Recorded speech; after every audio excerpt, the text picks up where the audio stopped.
Hello world! Let's all dance to the beat of love.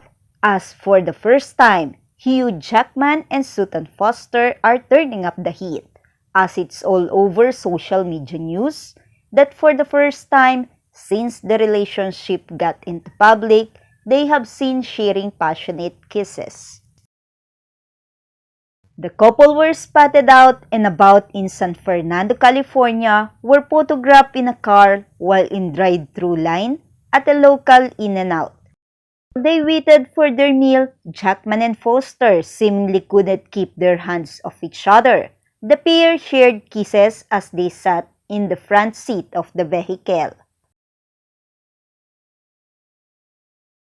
Hughes and Sutton were also photographed in a parking structure where they also shared multiple smooches. Before Sutton got into the car, Hughes came up to her and gave her a hug and a kiss. Video and photo, thank you to Backgrid and Daily Mail.